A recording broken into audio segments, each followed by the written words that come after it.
把一张树皮贴在脸上，这点树皮迅速与皮肤结合。就在他以为移植实验终于成功时，新移植的皮肤就在男人脸上快速生长起来，没多久就蔓延到了他的嘴巴。男人立刻意识到了不对劲，于是赶忙拿起手术刀，想要划开被封死的嘴巴。可仅仅1秒过后，皮肤又快速愈合，最终竟直接将男人活活憋死。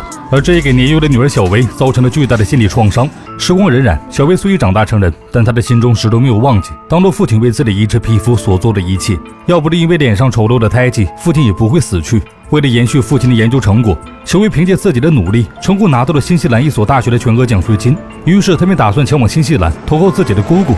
因为脸上的胎记，小薇不管去哪都会用围巾和披散的头发将自己脸上的胎记牢牢遮起来。看着眼前自卑的女孩，姑姑的脸上满了心疼。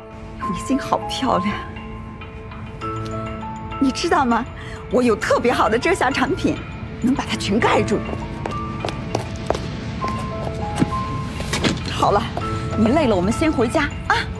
面对热情的姑姑，小薇的内心感到一丝温暖，心中对自己日后的家也有了隐隐的期待。姑姑的家还有一位和她的同龄女孩安吉拉。由于从小深受国外文化的熏陶，安吉拉的性格叛逆而又刁蛮。初来乍到的小薇很难和自己的这个表妹融到一起，不过她还得把这一切原因都归到自己脸上丑陋的胎记。在去往学校的路上，小薇遇到了一位同样面貌丑陋的流浪汉约翰。这种同病相怜的感觉让小薇内心仿佛找到了一点归属感。在大学的第一天，既让父亲高智商的小薇却在课堂上崭露头角。课后的小薇带着父亲留下的笔记，独自来到实验室，想要继续研究父亲的实验，没想到却被教授保罗当场抓住。当他得知女孩的父亲也是一位科学家时，立刻换上了一副和蔼可亲的模样，甚至邀请小薇作为自己的助理，继续进行这项研究。另一边，对小薇感到好奇的安吉拉再让自己的好友一起来到小薇的房间参观。可令他们感到失望的是，小薇的房间除了几把冰冷的手术刀外，并没有其他新奇的东西。回到家后的小薇开心地向安吉拉他们打起了招呼，本以为几人能够打成一片，可由于生活习惯不同，安吉拉的朋友对小薇本能地排斥起来。不过小薇并没有放在心上。到了第二天，小薇又一脸热情地向几人打起了招呼。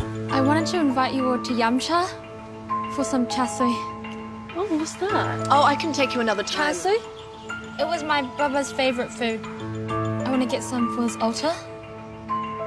听到小薇的话，不好意思拒绝的几人跟着小薇来到了一家餐厅。然令小薇没想到的是，饮食的差异让其他3人迟迟无法下口。看着小薇大快朵颐的样子，妹妹安琪拉感到格外丢脸。一顿饭下来，几人闹得很不愉快。小薇失落地走在大街上，在这座陌生的城市，她似乎依旧没有依靠。在路的转角处，约翰主动向她打起了招呼，似乎只有在这里，小薇才能感觉到一丝陌生的关照。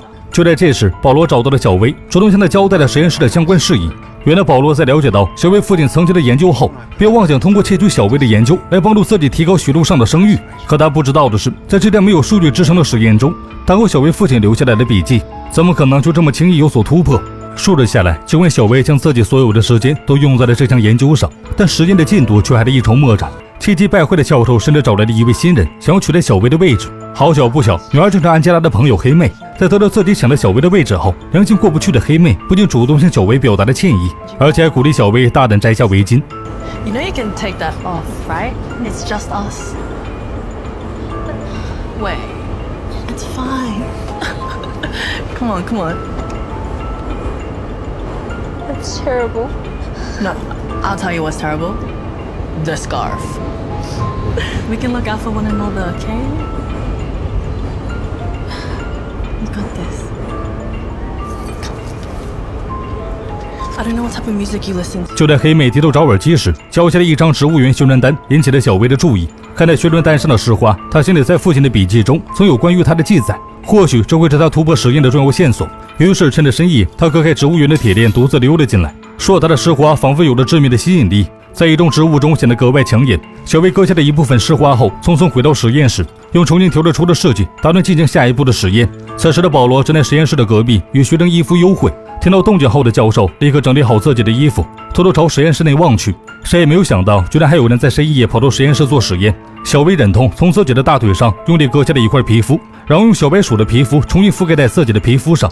随着一管药剂的注射，惊人的一幕出现了。原本缺了一块的皮肤，随着正以肉眼可见的速度与鼠皮迅速融合。看到这震惊的一幕，保罗让伊夫待在这里，自己则上前查看起了实验成果。窗外的伊夫看着小薇袒露的大腿，以为两人之间又有什么不可告人的秘密，于是便偷偷拿起手机将这一幕拍了下来作为的证据。随后他一脸淡定地走了进来，以送小薇回家的名义打断了两人的讨论。随着匆匆离去的小薇丝毫不知道父亲的笔记本被落在了实验室内。看着两人离去的背影，保罗拿起手机将笔记上的内容一页页的拍了下来。另一边，刚准备回家的安吉拉收到了一张小薇和教授的照片，没想到平日里成绩优异的小薇竟然也是一个出卖身体的女人。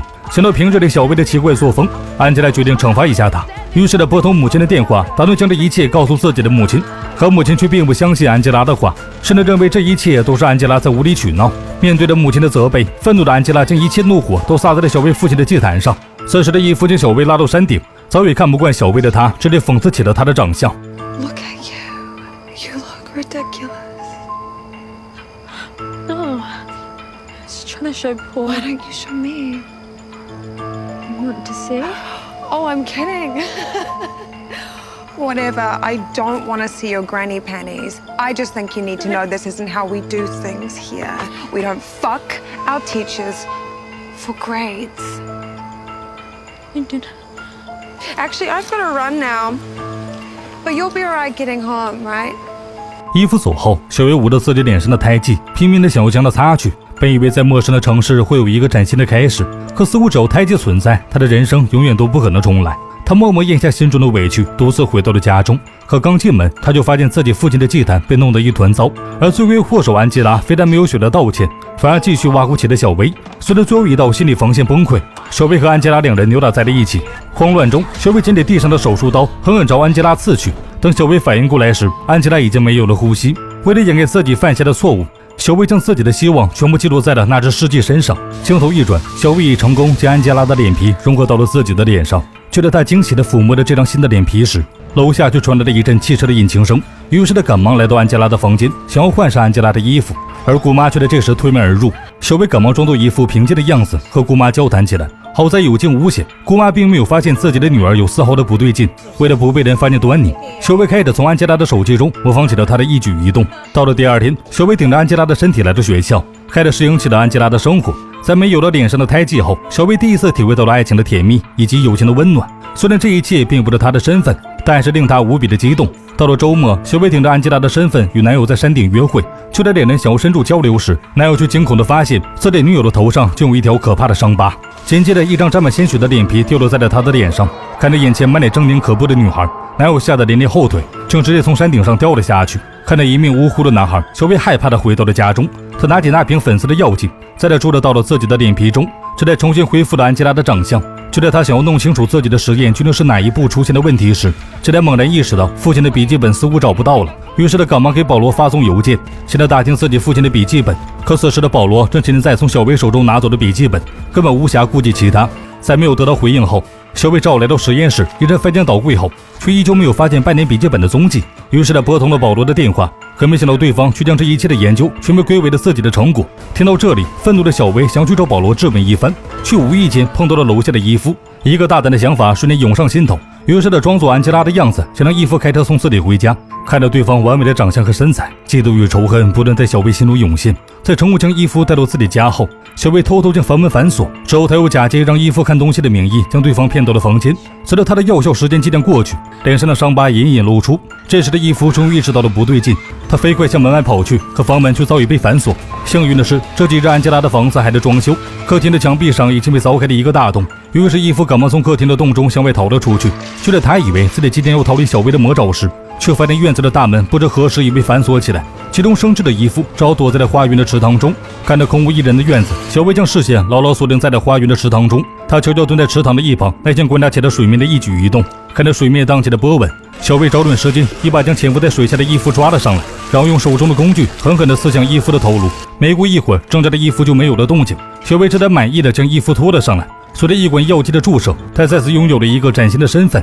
小薇戴上美瞳，染上了和伊夫同款颜色的金发，开始对着手机播放起了伊夫的一举一动。因为接下来她要顶替伊夫的身份去接近那个窃取她父亲成果的男人，同时为了报复这个曾经讽刺她长相的女人，小薇将伊夫的身份进行了肢解，而其中的一部分则能成为了狗的食物。记录伊夫手机中的照片，小薇以骚扰女学生为由，匿名向校长举报起了教授。果然在第二天一大早，身为教授的保罗就被人带走调查。他也趁机来到教授家中，想要找到父亲的笔记本，可还是一无所获。就在这时，保罗回到家中，他告诉伊夫自己决定主动辞职。原来在被校长谈话后，保罗深知自己的教学生涯很可能止步于此，于是他选择将精力全部放在了一只皮肤上，通过研究小薇父亲留下的笔记本，保罗已经掌握了初步的成果。只见他将手中的一管试剂滴下，两块毫不相干的皮肤竟飞速融合在了一起。看到这一幕后，兴奋的保罗决定提前庆祝一下，于是他打开酒柜的一个格子，将藏在里面的一袋粉末取出。